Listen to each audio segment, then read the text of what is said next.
exhaust sounds so sick.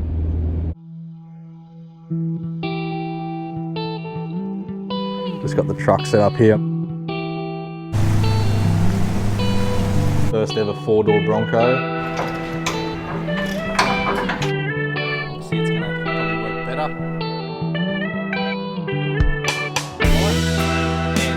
These 30-inch tyres. So stay tuned to the channel for that. Hey guys, welcome back to the channel today. So, I've got myself a little Jimny. Well, it's not mine, it's the guys at Torqit. They're doing the exhaust system on the F250 for me at the moment.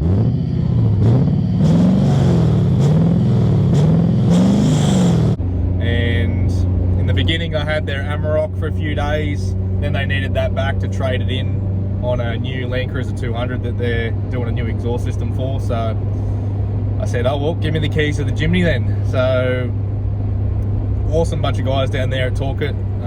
Jeremy threw me the keys for the little Jimny. They've just put an exhaust system on it, long range tank. And I know there's been a lot of hype around these little 4-wheel drives lately, especially with like companies like ARB and that doing like full builds on the thing. So coming from someone that knows absolutely nothing about this vehicle, I've never researched it, I just knew that they were a little bit of a hype. I don't even know what size engine's in this thing, I have no idea. So today I'm going to do a review on it based on knowing nothing. Alright, first impressions from sitting in it. We'll do an outside coming here shortly, but sitting in it, comfortable. Comfortable seats, comfortable steering wheel, pedals, the gearbox, everything's smooth, very comfortable. I'm, I think 5'11", so seating, I've got the seat pretty much all the way back right now. But I'm not, my legs, like, you know how you kind of get your legs kind of ache when you're driving a vehicle where your legs can't kind of stretch out. I don't have that issue in this thing at all. Plenty of like leg room down in the bottom here near the pedals. This door, I definitely know that this door's here, but I do have shoulders like a brick shit house, so I definitely know that door's there, but it's not uncomfortable at all. The door is there. The doors are massive for getting in and out of this thing. They're absolutely huge. They're like half the size of the car. So just impressions on the dash and everything. So got a nice infotainment. It's a little bit glitchy. I've been using it for the past week, and it's a bit. It's not bad. It does the job. It works. It's very FJ Cruiser, JK Wrangler style interior. So lots of turny knobs, big dials and stuff, and like pretty full-on switches and stuff like that, which is cool, and I like that sort of thing. So yeah, the dash looks really nice. It's functional. You've got everything you need, everything you don't, so that's really nice. Plenty of spots for like accessories and things like that to go onto this little vehicle. It does have like things like downhill descent control. Just from looking here, you can turn traction control off, automatic window on this side. Both sides, obviously, put the windows up. No old school winders, but yeah, good spots for the switching. There's two here. There's two blank ones down here beside you. Handbrake, old school 2-wheel high, 4-wheel high, and press down and pull back for 4 low. So old school lever. The air conditioner dials are really simple, really easy to read, use. You've got buttons. I like having buttons. I don't like to scroll through infotainment screens to do things. It's probably one thing I actually don't like about the F250 is having to go through the screen to do some things. But in saying that, it does double up on the bottom of the dash. You can just press buttons as well. So yeah, so that's really cool. Air conditioning vents. You've got 2 for the driver, 2 for the passenger. You've got a good sized glove box. You can actually fit stuff in there. Got little door pockets here on the side. You can put some paperwork in there. There's no kind of drink holder in the door from what I can see. Cruise control, volume and everything on your steering wheel. Obviously answer and hang up for the phone and everything like that. The gauges are really nice. yeah, seats are comfy. Back seats, you could fit some adults in there. Probably wouldn't be doing like a long touring kind of trip in there. It's not really a touring vehicle. So yeah, plenty of stuff in the back. Like you can throw all your groceries in there, no worries at all. You can throw a bunch of boxes of stuff in there. The seats fold flat in the back, which is really nice. Big side windows at the back there, as you can see. So your blind spots, you got really good vision looking back. Like you can see that car just there beside me. So we're just going for a drive in town at the moment, and then we're going to head back over to Torqit here shortly. But yeah, really comfortable little four-wheel drive to sit in from the driver's seat. That's just my impressions on knowing nothing about this vehicle. I enjoy sitting in it and I enjoy driving it. So we'll talk about the power, the engine, the gearbox. Yeah, the engine, I don't even know what size engine's in this thing. I've got no idea. I haven't looked up, I haven't researched it. So I'd say it's maybe like a 1.5 litre or 2 litre or something. It's not a very big engine, but it's it gets up and goes. I don't know if you can hear that exhaust. It's got a nice little note to it. It actually sounds like a Subaru. The gearbox is super smooth. Obviously that all comes down to the driver at the end of the day with a manual gearbox. I wish it was a 6-speed. Doing some of the highway driving I did this morning, it's kind of at 110, it's about 3.5 grand is where it's kind of revving at. So that's good. I've used the four-wheel drive system. There was a little grassy hill at home. I just kind of crept up that, and yeah, four-wheel drive system works absolutely awesome. You put it in, it's no stupid electronic dial. It's a manual clunk, and it's something, I don't know, it's satisfying. It's a very satisfying thing to be able to push it into four-wheel drive like the old school four-wheel drives that we all used to have. So I really like that. But and then you get a clear indicator coming up on the dash that you are in four-wheel drive. It is petrol. So this this specific Jimny has a long-range tank from the Long Ranger. So out of town four-wheel drive, those guys down there, they have fitted a long-range tank in this.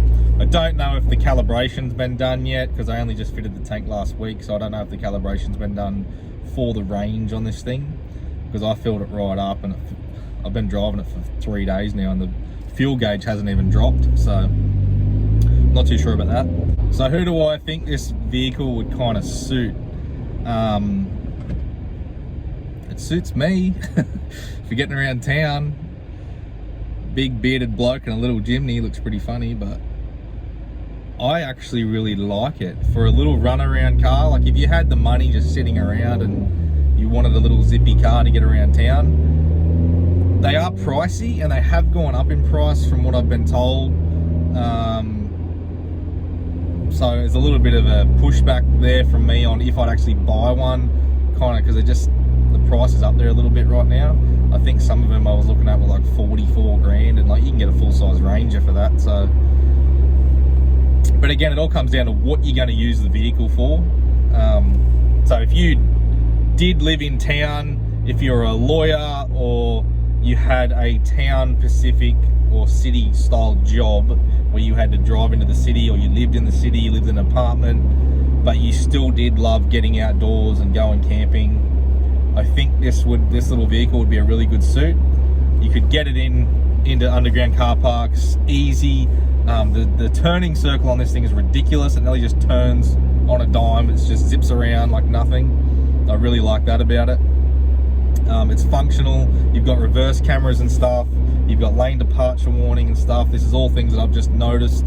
Again, I don't know all the specs on this because it's just a review from my perspective of not knowing anything and what I visually see and feel in the vehicle. So you do have a lot of tech features on this little car. On some cars that you wouldn't have, you'd spend 50 to 80 grand on other vehicles that wouldn't have any of this tech, which is really cool of Suzuki to do that. But I think, yeah, this vehicle would definitely suit that type of person that does live in the city and still wants a functioning four-wheel drive, and it's just either just them or the missus. Definitely not a family vehicle. Definitely, yeah. If you're a family of 3, maybe, but you're just going to lose all your kind of all your storage capacity for carrying your camping gear. Once you fold one of those back seats up, you pretty much lose everything at that point. So, but you could put a roof rack on it, put your camping gear up there if you're just going to run a swag and just have a box of camping utensils and stuff like that. So you could do that also. But yeah, so that's who I kind of think this vehicle would suit, someone of that sort of nature that yeah, has that sort of city style job but loves getting outdoors. So you really do have good visibility in the Jimny. The front windscreen, it's a very vertical front windscreen. The wind noise is pretty good considering how vertical this front windscreen is. There's not a lot of blind spotting where the pillars are, so that's nice, that's a plus. But super zippy, very easy to get around town in this thing. I actually enjoy driving around town. The brakes are super smooth and nice. So seeing out of each window on the side, it's very large. So visibility from the Jimny is quite nice. So I've been cruising around town all day now in the Jimny, and I absolutely love it for a little four-wheel drive. I think it's a ripper little car. Today I've been filming, wanted to test out my new iPhone 12 Pro that I just got. I haven't got a new phone in a long time, so I just wanted to test out the microphone, test out the camera, and just compare it to some other footage when I do use my bigger camera and my GoPros. And yeah, if you can kind of get away with just using a phone like the iPhone 12 to do some video and footage and reviews and stuff like that, just an easy go-to. And yeah, let me know what the video's like, the audio's like in this thing. So just on our way back now to Torqit, gonna go and swing past the car wash.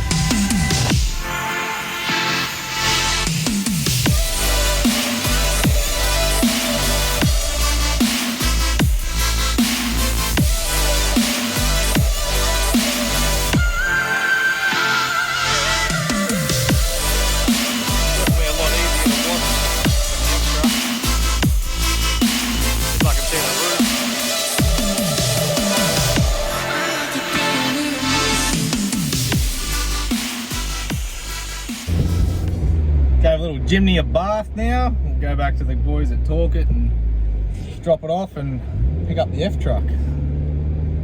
Definitely, the F-Truck probably costs about 30 bucks at a car wash to wash properly, especially when it's muddy. But if not more than that, this little rig, 5 bucks. Soaped her up, gurneyed her down. I don't ever use those foam brushes because they just wreck your car, but yeah, nice and clean. Really enjoyed this car, I really have. But super massive windows, so visibility in the Jimny's really good. I love the colour, probably one of my favourite colours, that military green. Got your spare mounted on the back there. Not too sure how big of a spare or how wide you could get one on there, but you could probably get at least another inch or so of width on a rim, or the offset if you change the offset slightly. So you could probably get a little bit more of a wider tyre on there with those nice flared guards. But you can see the long range tank in there. It's a really big tank. The stainless exhaust.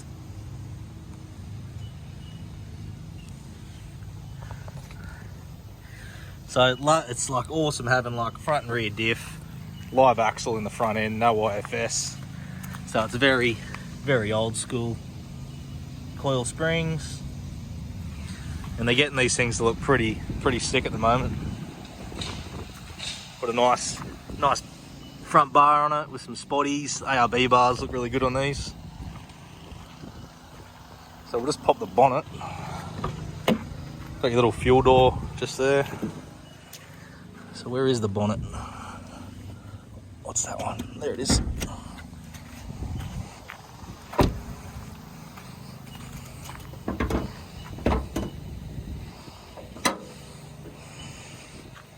Well, that's cute.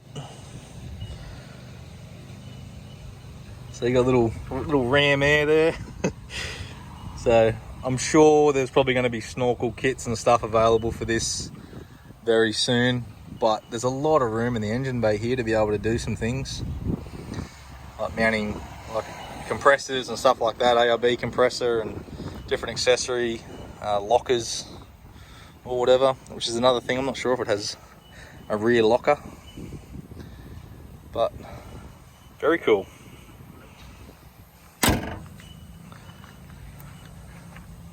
So you can see what I was talking about before about how kind of straight up that windscreen is, but it's got like a gutter system, so you can fit a good roof rack system to it.